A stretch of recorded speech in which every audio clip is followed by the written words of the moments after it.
Morning everyone. Chào quý vị.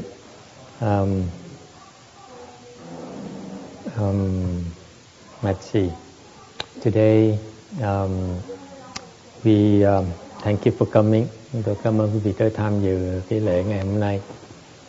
We first like to share our condolences with the family of Mr. Lưu Cẩm Thành. Right?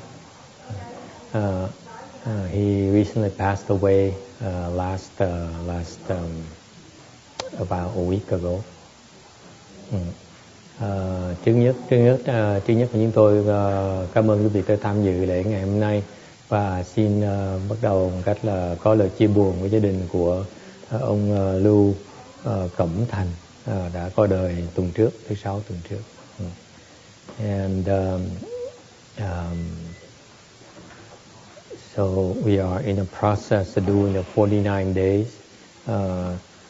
Dharma for him to help him get to the Pure Land. Chúng tôi đang cử hành cái lễ 49 ngày để giúp ông đi Tây Phương Cực Lạc. It's very timely because he's in trouble right now, having diabetes for 13 years. Nếu không hiện giờ ông đang trong cái tình trạng không có tốt, tại vì đã bị tiểu đường đã 13 năm trời rồi. When you are near the end of your life and you realize you are sick, that's when you know that your past karma, past creditors are coming to make a claim on you and try to pull you down to lower realms. Thông thường quý vị phải nhớ rằng khi mà lúc mà lâm chung đó, gần chết tới nơi rồi mà cảm thấy bị bệnh hoạn, đau đớn, là phải hiểu rằng cái đó là cái nghiệp cũ mình nó tới, nó đòi, nó đang vây mình, nó đang kéo mình xuống, chìm mình xuống. Okay. Alright, so that's what we like to share with you. Ngày hôm nay thì chia sẻ cùng quý vị cái đó. And also I noticed something that's kind of interesting. Ngày hôm nay sáng nay đang làm lễ, thầy để ý cái chuyện lạ lắm. I noticed, for example, the old nun was able to stand the entire morning. Thầy để ý sư cô Hiền Độ đó, cô có thể đứng cả buổi sáng luôn. Usually she's only stands for a few minutes and then she sits down and gives up.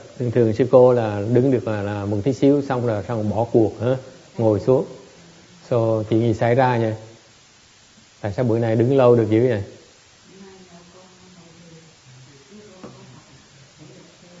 So this is a new event for her because I asked her how come why the change?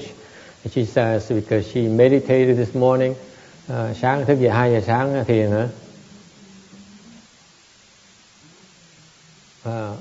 She stayed up like until midnight last night. I heard. Như tối hôm qua 12 giờ cô mới đi ngủ. I don't know what she's doing until midnight. My gosh. Dạ mà 12 thức 12 đêm kỳ cục dữ. Sáng nay mấy giờ dậy? And then she got at 1:30 in the morning. She got up and came to the Buddha Hall and meditated. Cô nói, and then she says that she also did the exercise, the new exercise. That's why it's helping make her legs stronger. She has more strength in her legs. Và cô nói là mới tập cái thể thao nữa, thành cái chân nó mạnh hơn thường lệ một tí. So congratulations, có lời chia vui với sư cô. Thế già mà chân này yếu là nguy hiểm lắm. Mấy cái bà già cẩn thận á. You old people, be careful. If your legs get weaker, it's not a good sign. Chân mình yếu là phiền lắm. Okay? Yeah, so she meditated from 1:30 until 4. And I assure you she didn't go to bed from what I heard until like past midnight. Tối hôm qua thầy nghe nói như là sư cô đồn, sư cô là 12 giờ cô mới về tới chùa. Không biết đi đâu nữa. I'm not sure where she went. I heard it's not cultivation. Nghe nói không phải là tu gì hết, đi chơi thì phải. Khổ vậy sao?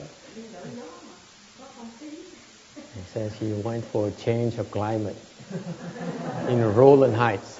Thì tôi roll hai được đổi không khí một tí.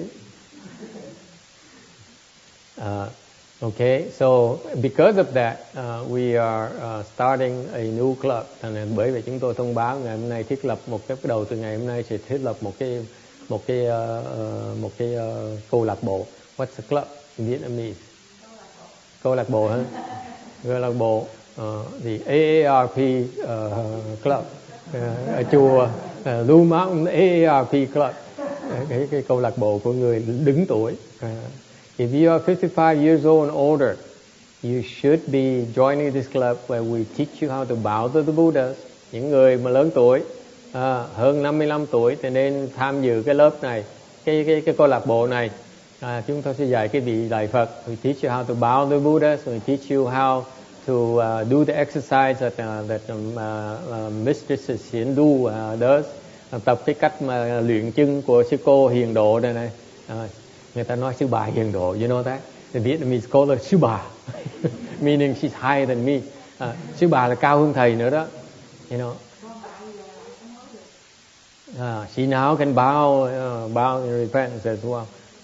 So her legs are stronger. Nhờ cái thứ sáu, thứ tư vừa rồi hả? Thứ tư vừa rồi mình tới thăm cái ông thầy thuốc đó, ông chỉ cho sư cô đó. Thứ tư vừa rồi chúng tôi đi tới thăm cái ông thầy thuốc kia. Tại mẹ ông thầy thuốc yếu quá, thành là phải tới thăm giúp bà một tí. So we went to pay a visit to our temple doctor because his mother is weakening. I think she's dying. Bà đang chết. And I don't think the doctor knows. Bà không nói với con bà, thì bà không biết. Thành mình tới giúp bà cho bà wow. Giúp bà cho khỏe lại, nhưng tôi bệnh hoạn, bắt đầu bệnh cơ thể bà bệnh. She's not well at all. And then in the process I asked him what exercises Venerable Siễn Du, what he can do to help Venerable Siễn Du strengthen her legs. Thầy mới nhân cái cơ hội đó để hỏi là ông thầy thuốc đó có cách nào mà để chân sư cô nó khỏe hơn tí không? And so he taught her the exercise. Ông chỉ sư cô này tập cái cách tập chân hả? Okay.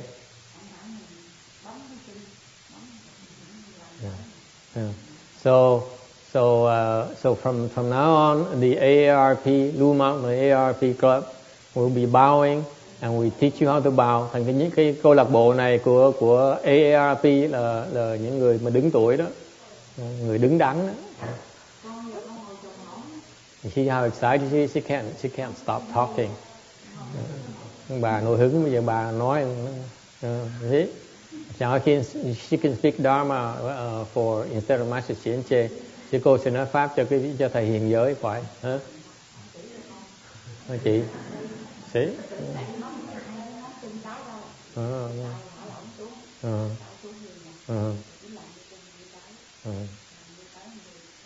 Gì đi được rồi. Rồi đó. Now she can walk like that. She couldn't even walk. Wednesday she couldn't even walk. Thứ tư vừa rồi cô đi không được nha. Thứ tư vừa rồi là cô bấm rồi, cô đứng bấm rồi.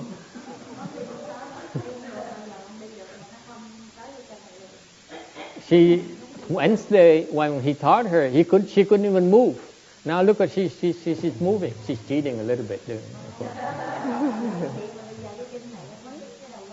And you know, and it really helped her legs. Cái thiệt nó giúp cái chân cô khỏe lắm. You can tell right away. Okay, aren't you impressed? Quý vị thấy hay dễ sợ không?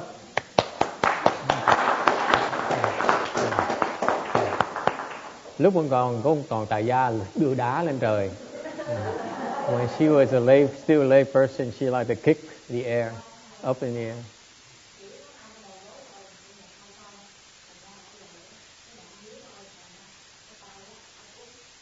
Mấy cái bà lớn tuổi đó lo mà lạy Phật phải lo. Cái quan trọng á, quý vị lớn tuổi lo lạy Phật phải lo tập cái đó thôi, chân nó yếu á, phải tập cho chân càng ngày nó càng mạnh thêm. Okay. If you're older, you belong to AARP middle age, okay? You need to practice bowing and you need to practice the exercise here. I'm serious, okay? So sign up. Mistress Siễn Rận will be assisting you and we're showing you the rope. And sư cô hiền độ. Bây giờ cô hiền nhẫn sẽ giúp quý vị. Okay, alright. So see the young one, because the old one is really busy cooking. Cái sư cô này chuyên môn bận rộn. Còn cái bà nhập thanh kia, okay, đừng có nói người ta tới xin thầy xá lợi chứ thầy không cho rồi, nói vô ích. Ru Trinh, 你不应该告诉人家是要向我邀请舍利，我不会给的。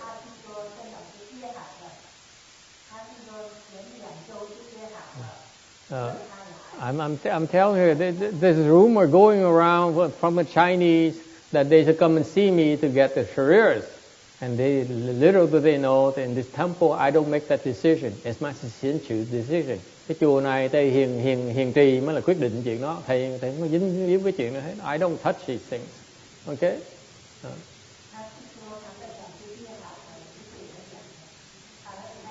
Mấy ồ. Okay. So all right. So sign over that. And what else do we need to do? Có cái gì nữa không ha? Đúng rồi. Thật mình quên cái chuyện quan trọng nhất. And I forgot. Thank you. I forgot. Xin Chang reminded me that next Saturday, starting at lúc mấy giờ? 1 p.m. we start the phổ trì.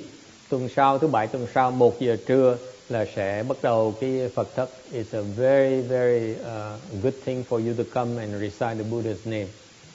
Cái nào có quý vị có cơ hội mời quý vị để tham dự cái Phật thất này, nó quan trọng lắm, giúp quý vị tu cái pháp môn niệm Phật để mà cầu vãng sanh tới phương Cực Lạc. Okay, we only organize it twice a year, mỗi năm tổ chức 2 lần thôi. Anh mời quý vị tới tham dự. Okay.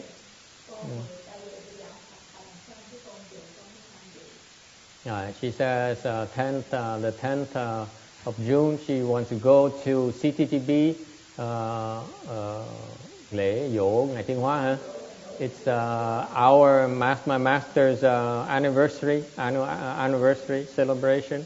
Tại 10 tây tháng 6 này là Vạn Nguyện Thành tổ chức cái dỗ Ngài Thiên Hóa. Thành mọi người ta tổ chức xe bus, phái đoàn xe bus đi. You want to go there? I think the bus leaving on ngày 10 hả? There's a bus leaving from Blue Mountain Temple on the 10th, and you can talk to. You leave on the 10th, you come back on the 12th. You can talk to Wu Yin or Jin Chang or people in the temple. They will tell you. Ai muốn đi thì yêu cầu liên lạc với cô Quảng Ngân với là gia đình cô Quảng Ngân đó, họ lo cho. Okay, I'm serious. You all ladies, I want, and men, I need you to understand. It's critical. You need to practice bowing and the exercise. It makes a world different. Look at her. Quý vị biết không? Những người lớn tuổi phải nói chuyện đó rất là thành khẩn, khuyên quý vị người lớn tuổi phải lạy Phật, mỗi ngày phải lạy Phật. You have to bow every day. You have to exercise this, as much as you can. Okay. Okay. It will improve your health tremendously. Lớn tuổi phải lạy Phật, không lạy Phật không được đâu. Okay.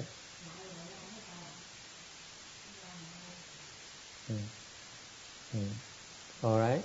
And you have so much energy that you can talk non-stop. Okay. Có sức nổ nói thao bất tuyệt. Okay. And also today we have Master Xian Jie and ruler to share with you, who volunteer to share some dharma with you. Hôm nay có 2 người tình nguyện. Thầy Hiền Giới với cô Nhật Lạc tình nguyện nói pháp cho quý vị nghe.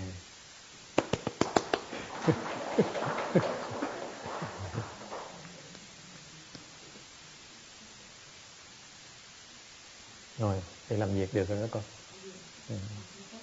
Now she has to go to the kitchen.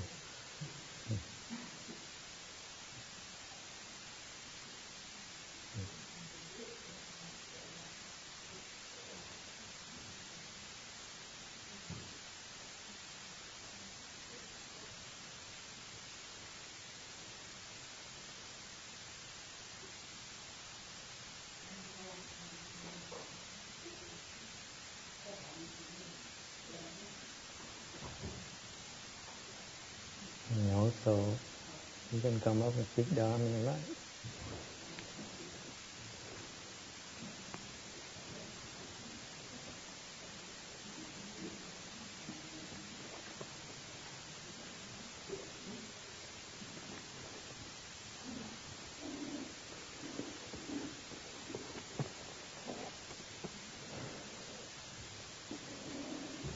Okay, so Chen Rana, you should go look at all these people sitting here today, and you see there should be a member AARP club.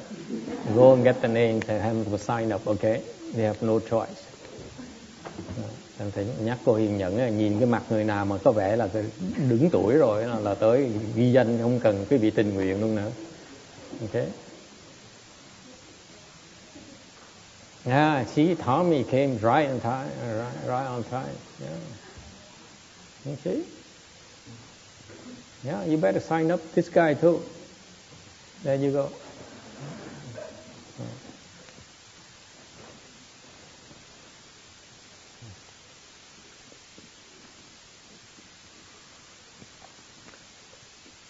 Okay, well, good morning, everyone. Namo Shakyamuni Buddha, all Buddhas and Bodhisattvas, Great Master Shinhwa, Master, and the Great Assembly, Amitofo. Kính Phật Bồ Tát, Ngài Hòa Thượng Tiến Hóa, kính thưa Thầy và quý vị. So I will just be speaking as I understand it. Master would like me to speak about some sort of basic concepts in Buddhism, kind of a Buddhism 101, just to help introduce some of those fundamentals. Thầy sẽ bắt đầu khi nói những cái pháp, những cái từ ngữ của cái Phật giáo mình. And you can tell that people are looking forward to your lecture because I never seen so many people. Quý vị biết không? Lần đầu tiên mà Chủ nhật mà đông người như vậy đó. Either Master Chenche's and Ruler's lectures or something happening in the kitchen. Có thể là thầy Hiền Giới với cô Nhập Lạc nói pháp, hoặc là có thể cái gì đang xảy ra trong cái nhà bếp mình không biết nữa. Yeah, I suspect that has more to do with the kitchen. But before I begin, I also would like to apologize for coming in late to the assembly this morning. I was still feeling somewhat unprepared, possibly because of an unexpected outing last night. But I'll leave it at that. And so I also hope that if I make any mistakes, Master will correct my mistakes so I do not mislead anyone. And I just wanted to today introduce one simple basic concept of the three categories of pure precepts. In the Chinese, the San Ju Jing Jie. These are sort of, you could see them as the kind of encompassing or the cornerstone of all of Buddhism in a way. And put simply, they're to cease from all evil, to do all good, and to benefit others. Thầy Giới ngày hôm nay sẽ nói về ba khía cạnh của cái giới, của cái giới thanh tịnh. When you speak Dharma, you have to have an introduction that leads people into why they want to listen to your talk. You jumping cold turkey like this doesn't mean anything. It makes people uncomfortable. So, for example, you say, I don't know, you have some kind of introduction that says why they want to listen to these concepts of precepts, the three categories of precepts. All right? Mm-hmm. Well, what's a kind of context for these? I mean, the precepts are, I think, fundamental to all of our practice, in our cultivation. So if we wish to make progress in our meditation, cultivating the precepts is a very important starting point and part of that practice. Cái giới là cái cơ bản của cái tu hành. It's not only for cultivation, by the way. Precepts is the basis, the foundation of life, of a good life. Thực ra không phải chỉ là tu hành thôi, thưa quý vị. Cái giới là cái căn bản của một cuộc sống nó lành mạnh và nó tốt, đẹp. Okay. You want to have a good life, you need to have a moral life. Quý vị muốn sống cuộc đời vui, lành mạnh mà sung sướng thì phải biết sống trong cái đạo đức.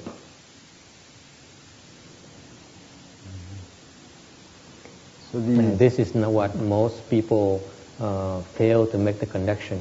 Cái người tại gia, ít người thấy được cái sự liên hệ với nhau. If you really understand about Mahayana, then you see that if you lead a moral and virtuous life, good things happen to you. Nó rất là giản dị. Trong Phật giáo mình, nếu quý vị hiểu đó, nếu quý vị sống một đời đạo đức, một đời làm người lương thiện, thì chuyện tốt nó xảy ra cho quý vị. In the opposite is I've seen, I know some people who are very rich, but they are not very moral. Ngược lại thì biết nhiều người giàu lắm, giàu có, very rich, nhưng đều sống không có đạo đức. And you know what? They may have a lot of money, mặc dù có rất nhiều tiền, nhưng đều the family, the home is like a hell. Nhiều mặc dù họ có nhiều tiền, nhưng cái gia đình của họ, trong gia đình của họ, cái giống về nhà họ giống như cái địa ngục vậy, một cái chiến trường vậy. It's a battlefront. It's hell at home. And the children are in trouble. They're into drugs and alcohol and all kinds of problems. Con nít thì nó bị uống rượu rồi hút thuốc rồi phi rồi nó. This is all. It's a very very very sad thing to see. Thấy tội dễ sợ. Okay. And yet there's no way to help them understand. Không cách nào nói họ hiểu được cái đó. Họ nghĩ họ có tiền là hơn mình rồi. They think they have money, therefore they're better than us. Therefore you can't tell them anything. Họ nghĩ họ có tiền, họ giàu, thành ra mình nói gì họ cũng không nghe nữa. Họ hơn mình.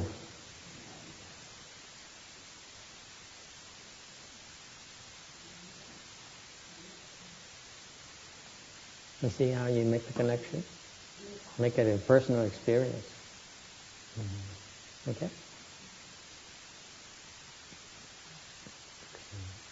So, and I also thought that since I was in Taiwan studying the precepts, I would try to start with this, with the precepts as a starting point to talk about. Now the three pure precepts are really a hallmark of the Mahayana teachings, the Mahayana Buddhism that we practice. But they actually come originally, it's said, from a verse in the Hinayana teachings, in the Dhammapada, where their formulation is a little bit different. In the Dhammapada it says, to avoid all evil, to cultivate good, and to cleanse one's mind. This is the teaching of the Buddhas. And bên Nguyên Thủy thì họ dạy rằng là cái giới là ngừng làm ác, làm những cái thiện và thanh tịnh hóa cái tâm của mình. So in the Mahayana formulation, that third one is changed from the emphasis on cleansing your mind or purifying yourself to the Mahayana, kind of the hallmark of Mahayana, benefiting other beings. Thì bên Đại Thừa thì ngược lại thì nói rằng khác rất là quan trọng là tu hành cái đạo đức á, cuộc sống đạo đức có nghĩa là quý vị phải không làm chuyện ác. Thứ nhất không làm chuyện ác, thứ nhì làm tất cả những cái chuyện thiện, và thứ ba quan trọng nhất cái khác biệt này ở chỗ là nó phải cứu độ tất cả chúng sanh. So I'll just go through these briefly, starting with the first is the stopping of evil, is also known as the prohibitive precepts. So these are actually classifications. There's a whole category of precepts. There's the precepts about the stopping of evil, there's precepts about the cultivation of good, and the precepts directed towards benefiting all beings, or saving all beings. So the precepts of stopping evil are, this is really the realm of the Hinayana, where the precepts that they've formulated that we pretty much share in common with the Himayana. Yes? Like, 诸恶不作，众善奉行。Yeah, or 方废之恶. There's the other one that I found. 诸恶莫作，众善奉行。So the 5 basic precepts that we follow for lay people, or the 8 kind of fasting vegetarian precepts, the full set of bhikshu precepts or bhikshuni precepts, all of these precepts, they primarily tell us what not to do, like not to kill, not to lie, not to engage in sexual misconduct. So they're prohibitive in that they're telling us to stop certain conduct, to stop certain bad behaviors. Then khi đầu tiên hay là ngừng lại những chuyện ác, không nên làm những chuyện ác. And specifically, we create our karmas through our body, mouth, and mind. The Shenko I, the 3 karmas, the 3 ways we create karma. So the stopping, initially what we have to learn to stop is our body karmas and mind karmas, the karma we create by doing harm to others or by saying things with our mouth. The third category, the mind karmas, are a bit harder to stop because we have less control over our thoughts. So initially the precepts focus on kind of regulating our behavior and helping us to not to harm others in the things that we do or the things that we say. Người ta muốn đừng làm chuyện ác thì đừng có tạo 3 cái nghiệp thân khẩu ý. Thì muốn đừng có tạo ác là thứ nhất là quan trọng là đừng bước đầu là phải đừng có làm chuyện ác với cái thân, với cái khẩu, cái miệng đừng làm chuyện ác, và cái thân đừng làm chuyện ác là đầu tiên hết. Rồi sau này khi vị bắt đầu nó thanh tịnh rồi thì quý vị mới có thể bắt đầu không tạo những cái tâm nghiệp. Cái tâm mình, cái óc mình đó là khó mà điều khiển nhất. Đầu tiên phải chặn lại, đừng có nói, đừng tạo cái nghiệp với cái miệng, đừng có tạo nghiệp với cái thân cái đã. Rồi sau này mới có thể có cơ hội không tạo nghiệp với cái tâm mình. So in essence, what Master Xianche is saying is that in order to be a moral person, the first thing you learn to do is not to commit offenses with your mouth and with your body. And then once you do that, you're able to control your own mouth and your own body, action through your own mouth and your own body. For example, even if you're very angry, you still are able to refrain yourself from scolding and yelling at others. Chẳng hạn như quý vị mặc dầu đang giận dễ sợ, nhưng đều quý vị vẫn có thể có cái khả năng là không có tạo khổ nghiệp bằng cách là bằng la mắng nhiếc người khác. Okay, đó là việc đầu tiên. Alright, and so you control your mouth, you control your body first, and eventually, once you become, you are able to do that, then you then gradually will be able to control your mind, to stop these thoughts, these evil thoughts from arising. Thì từ từ đó, khi quý vị có thể kiềm chế được cái miệng mình, kiềm chế cái thân mình rồi, thì từ từ tự động quý vị sẽ có thể kiềm chế được những cái tư tưởng nó ác độc, nó khởi trong tâm lên, khởi lên trong tâm của mình.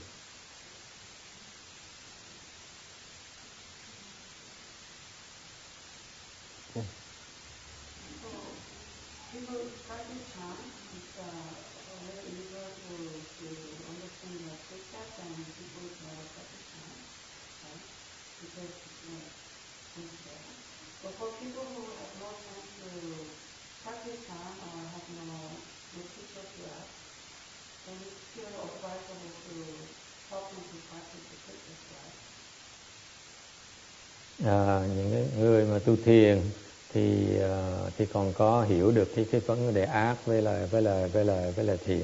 Còn những người mà không có tu thiền làm sao người ta có cơ hội ta tu cái giới bây giờ? Should I try to respond to that? I don't know who she asked. She should say number one or number two or something. We don't know who she wants to ask. So usually in this situation, for your experience tells me the biggest fool opened his mouth first. So I guess that's me. That's why we don't even move. Có người hỏi, thầy hỏi ông này hỏi thầy chứ ông hỏi thầy hiện giới này trả lời, thầy trả lời là khi mà cái kinh nghiệm mà khi mấy người nói pháp á, ngồi chung với nhau thì người mà dài nhất người mở miệng đầu tiên. But I'm not totally clear on the question, but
Why? That's what she said. That's what she's asking.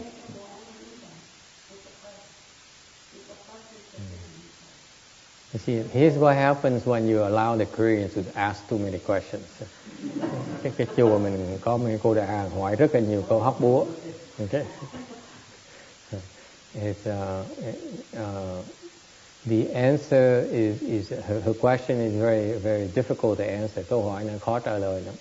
She basically said, you practice chant. She sees that being a moral, keeping the precept, being a moral person actually helps her meditation. Okay. Cô này cô nói là kinh nghiệm cô thấy rằng khi mà cô tu thiền, cô tu đó, thì cô thấy là giữ cái giới đó khiến cô tu nó thông suốt rồi. It's the same. It's consistent what we said. Whatever you want to do, when good things happen to you in your undertaking, you are a moral person. Okay, same exact vein. Hồi nãy thầy nói đó. Nếu quý vị muốn cái chuyện quý vị làm mà thông suốt như vừa ý mình đó, thì quý vị nên giữ cái cuộc sống đạo đức. Thì cái thiền mà cũng như vậy thôi. Quý vị mà giữ cuộc sống đạo đức thì tự động thiền nó thông suốt, niệm Phật nó thông suốt. Okay, nó đi tới nơi tới chỗ. It's the same concept. But then she asked, what if the people who don't meditate? Should they keep the precepts? What's the incentive in keeping precepts? How do we know that keeping precepts is a good thing for them, right? Thì ngược lại những cái cô hỏi hóc cái khó cái trả lời là nếu cái người mà không tu đó, she means those people don't cultivate. Okay, thì họ có giữ giới lời gì cho họ? First of all, don't get in trouble with your wife.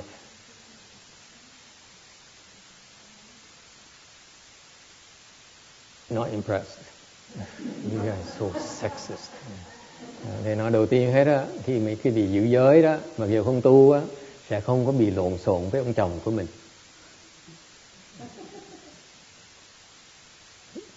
No sense of humor. My God.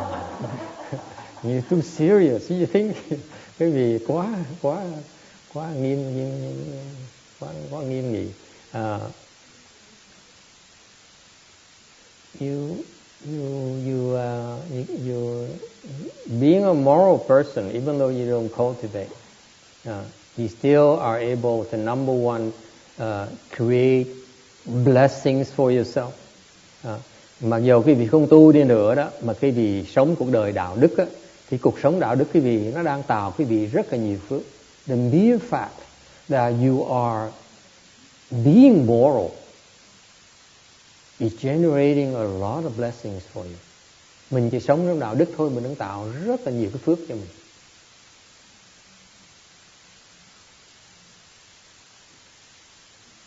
Okay? And when you are being moral like that, you generate blessing for yourself. Number two, you will be able to have good things happen to you. Okay? Whatever you're seeking will be easier for you to get there, get to your goal. Và thứ nhì là những cái người mà sống đạo đức như vậy, không tu hành đi nữa, thì nếu mà biết sống đạo đức thì sẽ thứ nhất được nhiều cái phước, và thứ nhì là cái gì sẽ được những cái gì mong muốn đó, mọi sự nó như ý, nó dễ dàng hơn là nếu như sống trong cái thiếu cái đạo đức. Okay? Does it help? You see, it's never an easy answer when this woman when she asks a question. Hỏi toàn hóc búa không à? You think that for the first time speaker who is in training, who stayed up real late last night.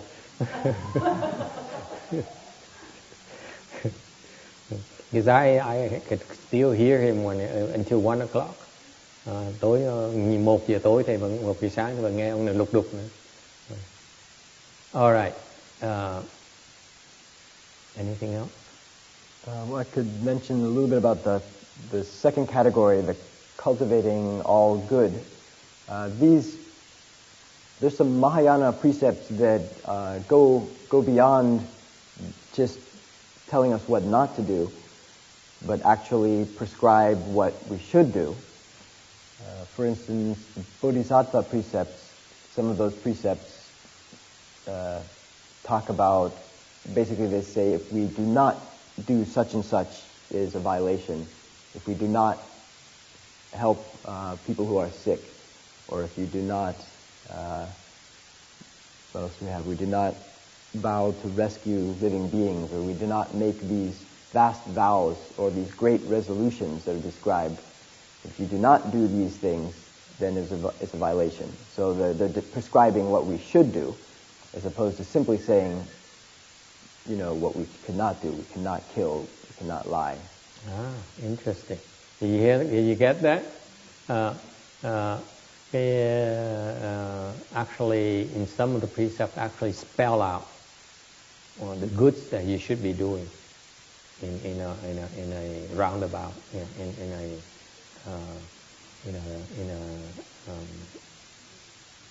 an underhanded way. Thầy giới nói là trong những cái giới, những cái giới Bồ Tát đó, có dạy cái gì, có những cái chuyện tốt gì nên làm.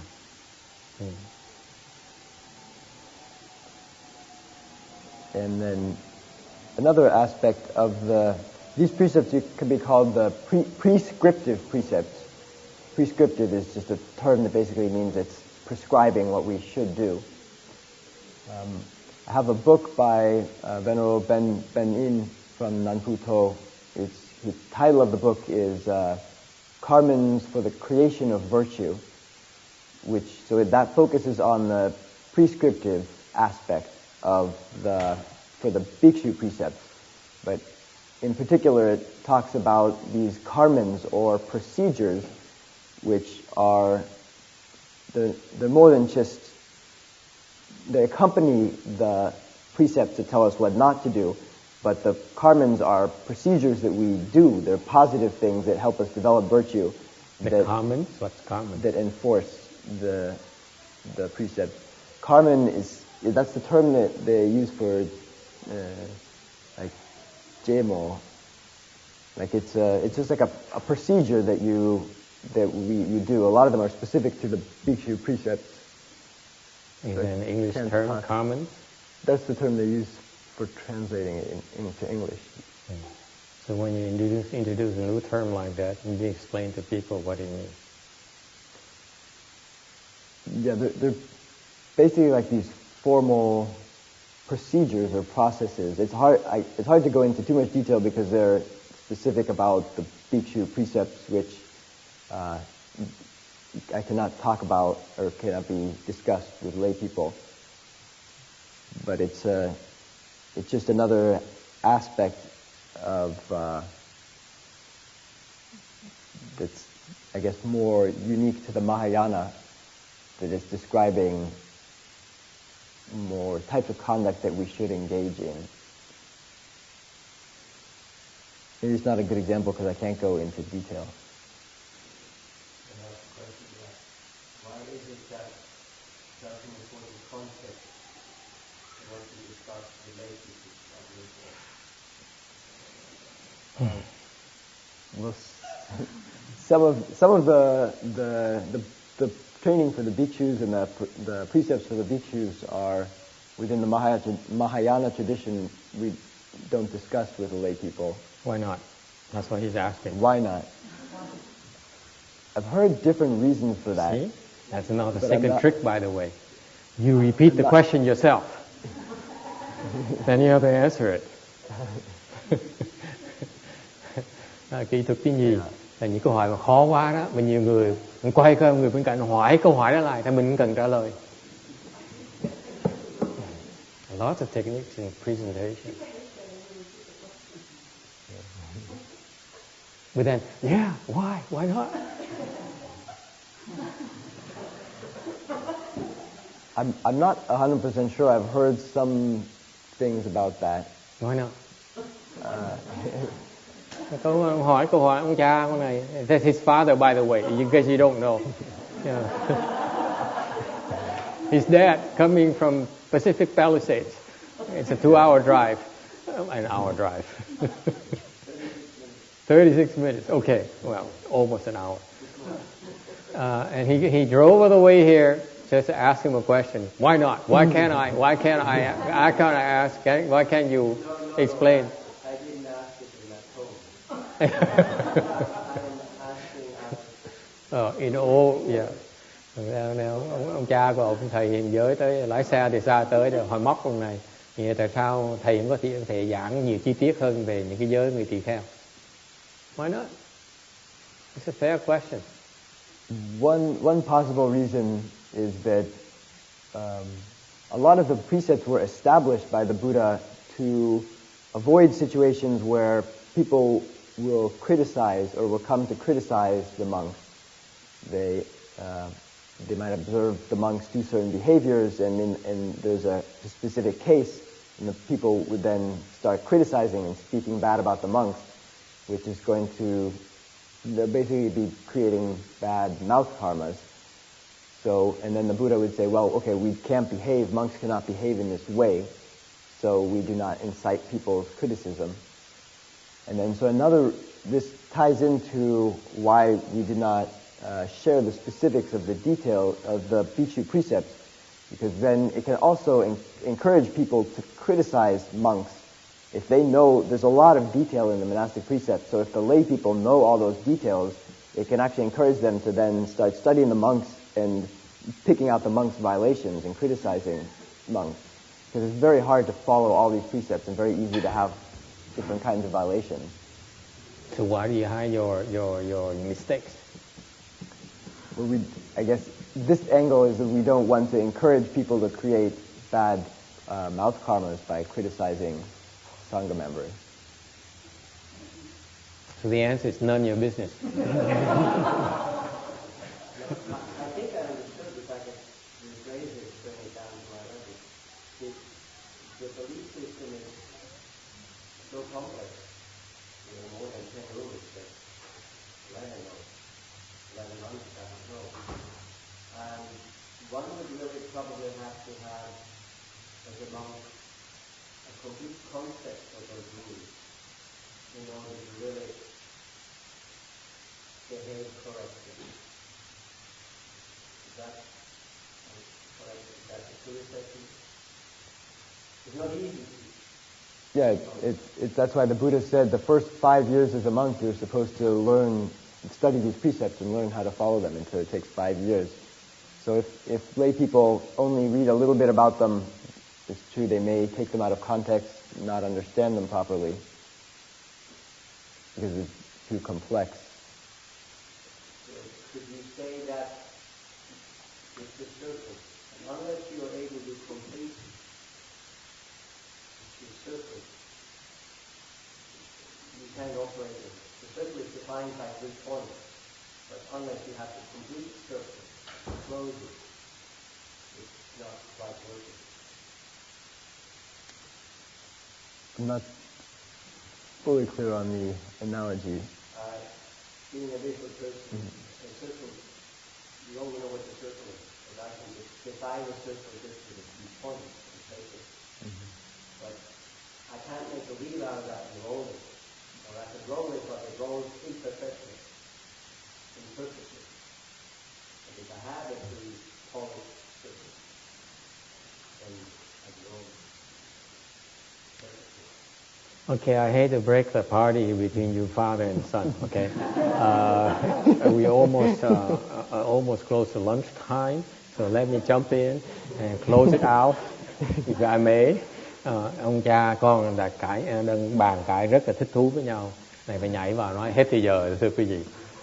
Chúng tôi tới giờ cũng trưa rồi. Okay. Primarily, the reason we don't discuss the love form or the precepts to the people, to the outsiders who have not received precepts. Cái lý do chính là chúng tôi không có bàn về cái giới tướng, the precept marks to others, the outsiders, là những cái người mà chưa thọ giới đó, để tránh quý vị tạo nghiệp. It's to help prevent you from creating offenses. That's the main reason. Create offenses. We really don't care if you understand, you don't understand. It doesn't matter to us. Okay. Cái người mà thọ giới, quý vị làm gì quý vị là chuyện của quý vị. Whatever you do is your own problem. It's not our problem. It's none of our business. It's none of your business. It's none of our business either. Okay. Cái chuyện mà quý vị làm á, tạo nghiệp là chuyện của quý vị, không phải chuyện của chúng tôi. Chúng tôi không cần biết. Nhưng chúng tôi vì cái lòng từ bi Đức Phật mới dạy chúng tôi không nên nói những cái giới tướng này cho người ngoài nghe, tại vì họ nghe như vậy. So the Buddha, out of compassion, he forbade us to discuss his precept marks to outsiders, so that to help you, to prevent you from getting into trouble. Tại vì để khiến quý vị khoái tạo nghiệp. That's the main reason. Okay? Because even for us monks, number one, it takes many years for us to fully understand what these precept marks are. Tại ngay người xuất gia chúng tôi đó, phải tốn rất nhiều năm, 5 năm trời, ít nhất 5 năm trời mới có thể hiểu được những cái giới pháp này, giới tướng này. Okay? And it has a lot of aspects. It has exceptions. It has violation. It has, all kinds of things. Cái giới pháp nó rất là phức tạp. Không phải nó tốn nhiều thì giờ học cái xong mới hiểu được. Okay, that's number one. Very complicated. Number two, It's meant to be cultivated, not to be understood. Cái gì đó cũng phải, cái giới là không phải để cái vị hiểu, mà để cái vị tu. So the people who only want to know about it, okay, they miss the point completely. Là cái người muốn nghe để mà hiểu, biết những cái giới tướng không á, thường hiểu lầm.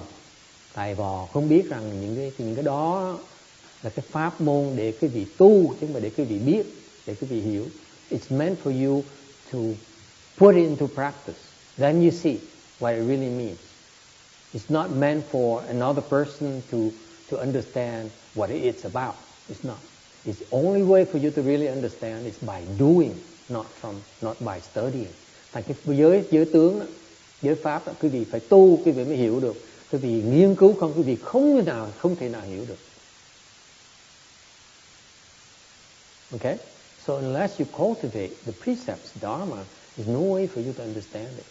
Thành nếu quý vị người ngoài á, mà không chịu thọ giới, thì làm sao quý vị có thể có cơ hội hiểu được cái pháp, cái giới pháp đó. Thành chúng tôi không nên bàn cho quý vị nghe, because you have no way to understand and to comprehend that precept Dharma. Okay? Therefore, we should not discuss it to you. We will not tell you what it is, because it causes misunderstanding from your part. Thầy nói cái gì nghe, cái gì không thể nào hiểu được, thầy nói làm cái gì? It's a waste of time for us. Does it help, Jinje? Sounds good? Okay, good. What's the third part, by the way? The final, I can briefly touch on the final category, benefiting others, or li ta, which ultimately in Mahayana, the real goal of our practice is to enlighten others, to cross over living beings, to actually carry them across the sea of suffering to liberation. And to really do that is beyond us ordinary folks. We have to cultivate to the point where we ourselves reach enlightenment first and become bodhisattvas, and then we actually have the ability to cross over other living beings. So it's not true. It's not true. Just because you're enlightened doesn't mean you have the ability to cross over living beings. You're making a conjecture that's not correct. It's not based on the teaching. What does it say in your teaching? Mahayana teaching, it says, you become enlightened, therefore you know how to save, you're able to save living beings. No, you can't. Master Chehua can't save a lot of people. I know a lot of his disciples are in big trouble. He can't save them. Right? Be careful. Thank you.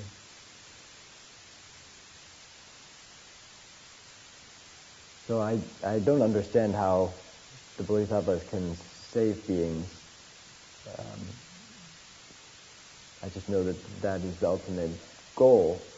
Yeah, it's too complicated. Yeah.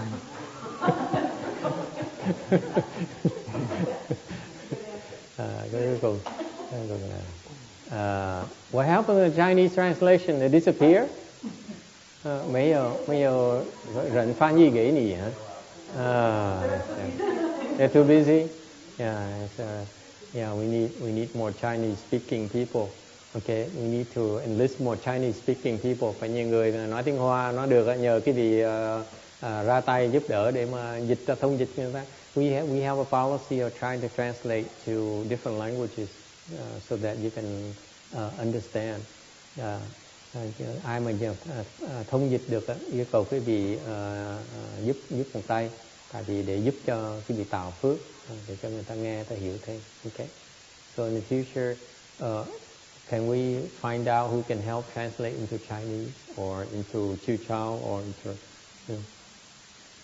ai mà dịch được tiếng Tàu hoặc là tiếng Tiều hoặc là tiếng Quảng Đông, Quảng Trung Hoa, whatever.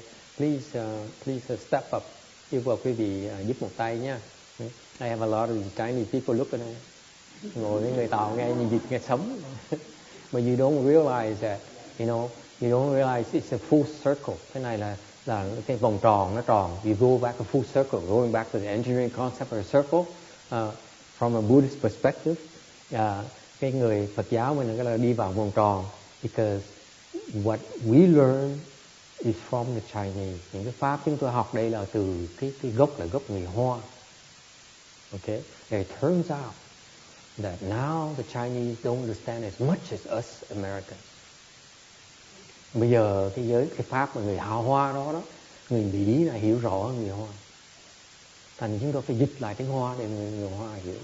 So now we have to translate into the Chinese to help the Chinese understand their own culture, their own superior heritage. Thành ra cái người Hoa, cái văn hóa người Hoa nó rất là thâm sâu. Mà bây giờ họ bỏ xa, họ bỏ rồi, họ từ bỏ rồi. Thành mình giờ cái xứ Mỹ này mình nghiên cứu lại. That's how we send Americans to go over to Taiwan and China and so on to research the Chinese, the Chinese heritage, and to understand the Chinese heritage, so that we can penetrate its depth. Cái người Mỹ bây giờ phải gửi qua tàu qua Đài Loan để mà nghiên cứu cái văn hóa người Tàu, cái học của người Tàu, tinh thông người Tàu để mà giúp họ hiểu lại. Okay. Helen can translate for you later. Yes? All right. It turns out the ruler, we have no time for ruler. Ngày hôm nay xui quá, cô Nhật Lập không có thời giờ nói Pháp cho chị nghe. She had to come back. So we have to do another time. Chắc phải lần sau vậy. Let's take a 5-minute break and come back and do the lunch ceremony. Chúng ta nghỉ 5 phút, xong rồi trở về lại cúng ngọt. Thank you.